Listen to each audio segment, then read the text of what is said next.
Olá, palavra ativa novamente aqui. Hoje nós temos o maior prazer em estar recebendo a doutora Murita Laborda. Abre aspas, ama a gente, fecha aspas. Esse é o currículo da nossa querida doutora Murita. Seja bem-vinda, doutora, e hoje nós vamos falar um pouco sobre a saúde do idoso.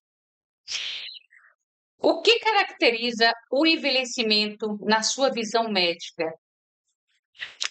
Olá, pessoal, um prazer muito grande estar aqui com vocês, né? Pessoas queridas, e como falou a minha amiga, eu amo pessoas, amo gente, e isso para estar aqui com vocês, para compartilhar um pouquinho daquilo que eu vivo, né, no meu dia a dia, é um prazer muito grande. Você me perguntou o que é que caracteriza. Caracteriza a saúde do idoso na sua visão médica. Olhe bem, é, o idoso é um ser muito especial. Eu começo dizendo que o idoso é sábio, né? Tem uma Aham. sabedoria própria. O mais importante nessa idade, né, na terceira idade, é justamente você ter uma boa saúde, você Uhum. ter atividade física, você ter a saúde mental, né, que é muito importante. E essa saúde mental começa quando você dá ao idoso a oportunidade de ser ele mesmo, né? Você, por exemplo, tem aquele filho, aquela filha que quer controlar o dinheiro, quer controlar o que é que vai fazer, o que não deve. O idoso deve ser livre, Uhum. né? Deve fazer as próprias coisas, deve ter esse prazer de fazer. Estou falando do idoso saudável. Uhum. Como prevenir, para a gente ter uma velhice saudável? Atividade física, né? Saúde mental, que inclui também atividade física, dança. Dança é uma coisa maravilhosa, né? A gente usa a mente, descansa a mente, usa o corpo e faz com que a gente se sinta livre, feliz, Uhum. né? É uma coisa maravilhosa. Maravilha, maravilha, né, gente? Como ela colocou. A questão da família, né? É o momento de Importante. respeitar e entender que são livres, né? São pessoas que ainda são competentes, né? Em se cuidar e ter a sua autonomia. Sim. Doutora, a depressão e a ansiedade são comuns em idosos? Como identificar e iniciar um tratamento? Olhe bem, a depressão e a ansiedade são muito ligadas à questão da saúde mental, de como o idoso também é tratado, né? A forma dele ser tratado, a forma dele ser, de levarem ele no sentido do respeito, né, do carinho, porque assim, a ansiedade é própria de quem já está na terceira idade. Eu diria assim, porque a maioria, né, dos idosos desenvolvem ansiedade porque ele fica ansioso para fazer as coisas que ele fazia antes, ele fica ansioso para poder gerir a vida dele, que talvez ele não encontre isso, como eu já falei em relação à família, né? Então a ansiedade, ela vem com muita intensidade nessa fase da vida. E a gente deve justamente oferecer para eles oportunidades de estarem fazendo aquilo que eles querem para aqueles idosos que têm atividade, que são saudáveis, né? Fazer atividades que eles gostam, deixar eles mais livres, mais à vontade. E no caso de ser uma doença, a gente vai sim procurar o geriatra para fazer um tratamento.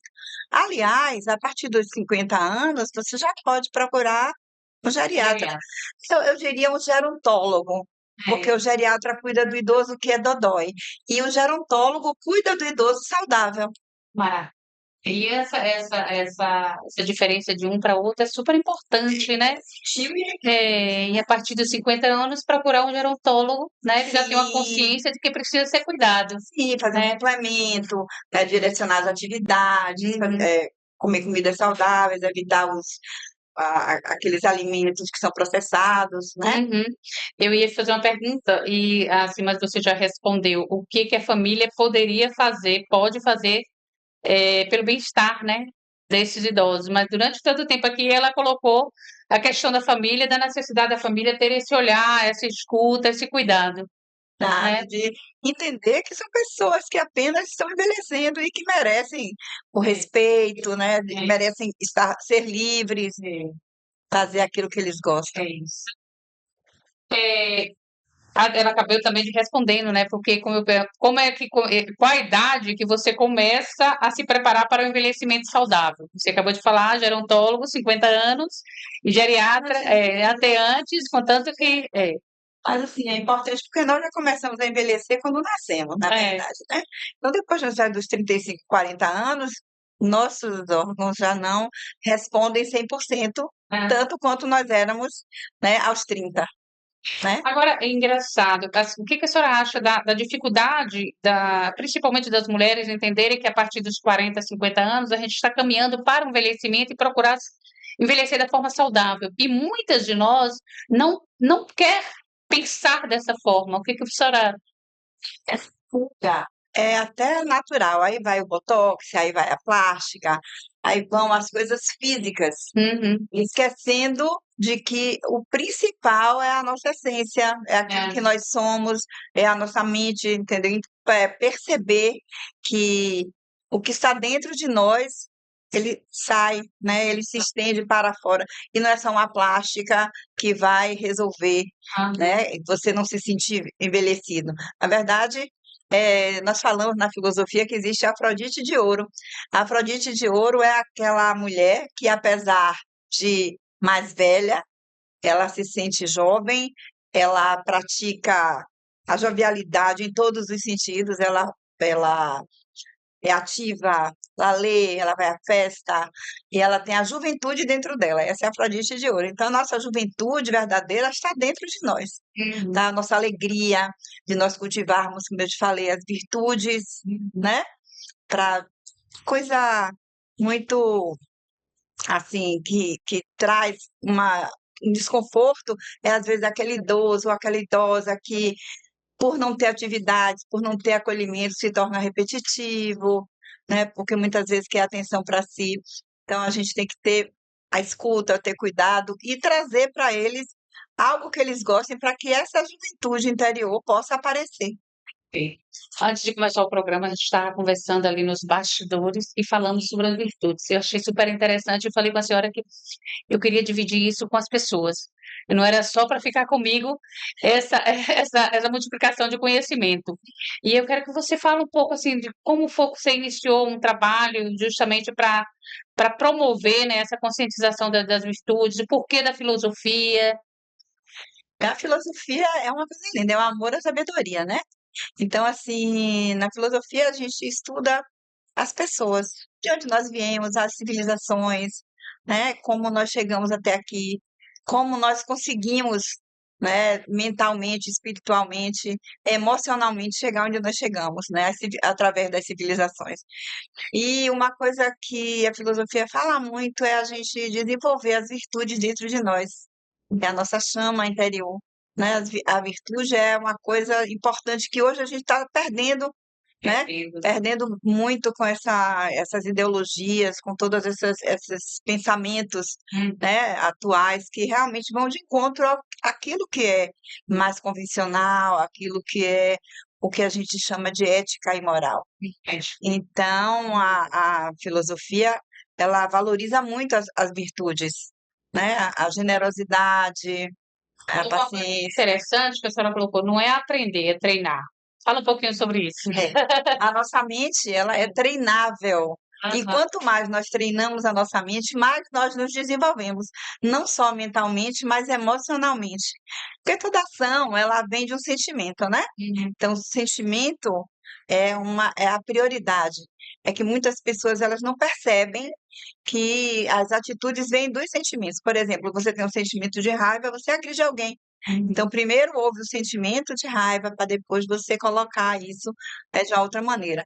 Você pode colocar isso como uma coisa emocional, mas a emoção leva a um sentimento. E Uhum. uma coisa leva a outra. E a gente, cultivando essas virtudes, a gente consegue espalhar o bem, ser o próprio amor, que é aquilo que os grandes avatares vieram trazer para o mundo, né? Uhum. Ótimo. Doutora, nós sabemos que a senhora é adepta às práticas integrativas, né? E hoje, quem mais, assim, aproveita e procura buscar a saúde integrativa são mulheres e idosos, Sim. né? Quando a gente faz assim o estudo, a gente vê que está mais nesses dois públicos. É, quais a senhora recomendaria para mulheres acima dos 60 anos que têm sintomas de dores no corpo e ansiedade? Porque geralmente são sintomas assim pega um público maior, né? A maioria das Gerais, mulheres tem esses sintomas. São sintomas gerais, São geralmente, sintomas né? gerais. Dores no corpo, É. nas articulações. Eu aconselho a biodança. A biodança, a dança até mesmo a dança do ventre. Que é a pessoa pensa que a dança do ventre é para pessoa jovem, não. Nós precisamos, porque nós, quando envelhecemos, nós perdemos a cadência, nós perdemos o ritmo da vida que é a natureza, porque nós temos que imitar a natureza, porque a natureza é sábia com as suas leis, né, de sabedoria. Então, nós precisamos sim ativar o nosso eu, né, cultivar nossos chakras, ativar as nossas energias. E eu aconselho as mulheres biodança, dança em geral, qualquer tipo de dança, que você mova seu corpo, que você gire essa energia, que você faça com que essa energia saia de dentro de você para fora. Porque quando a gente consegue fazer isso, todas as coisas, como dores, mal-estar, depressão, tristeza, elas vão embora, né? Porque se eu Ótimo, tenho uma taça vazia, a gente enche com uma coisa, para a gente encher com outra, tem que esvaziar essa, né? claro. Então a gente esvazia das dores e tristezas e enche de coisas boas. Perfeito. Vamos falar um pouco. A yoga, também a yoga, tem muitas práticas. Na verdade, é assim, uma infinidade de práticas. A pintura, né, a poesia, escrever, pintar, dançar, Contanto que faça, contanto né? que faça. É tudo que você coloca a sua essência É, para fora para te fazer bem é maravilhoso. maravilha. Sobre a hipnoterapia. Sabemos que né, aquilo é uma das suas especialidades, apesar do que ela colocou bem claro quando eu falei assim, doutora, o seu currículo. Ela, amo gente. Foi por isso que nós abrimos. Abre aspas, amo gente. Fecha aspas, o currículo da doutora Murita Laborda. É verdade. Sobre hipnoterapia. Bom, a hipnose, ela não tem esse segredo nenhum. O que é hipnose? A hipnose é você colocar alguém num estado alterado de consciência. Por exemplo, nós todos, quando dirigimos, estamos aqui dirigindo o carro, mas às vezes seu pensamento está em outro lugar. Você faz tudo no automático, não é verdade? Você faz tudo no automático, você passa a marcha, você olha para um lado, para o outro, tá tudo, mas seu pensamento não está ali dizendo assim, passe a marcha, abra o vidro, gire o volante, você não faz isso. Não é verdade? Porque nós estamos no estado condicionado de dirigir. A outra parte nossa, a nossa mente, que está voltada para um outro lugar, está sendo hipnotizada por nós mesmos. Então, isso é a auto-hipnose. E a hipnose não é diferente disso. Entendeu? Você coloca a pessoa no estado de consciência alterado, porém consciente. A pessoa que está sendo hipnotizada, o tempo todo ela pode sair do estado hipnótico a hora que ela quiser. Perfeito. Doutora, muito obrigada, viu? Assim, Eu espero que a gente receba mais e mais vezes, que a gente vai fazer convites. E que a senhora aceite. E muito obrigada por participar aqui do Palavras Ativas. imagine, eu que agradeço, com todo o coração.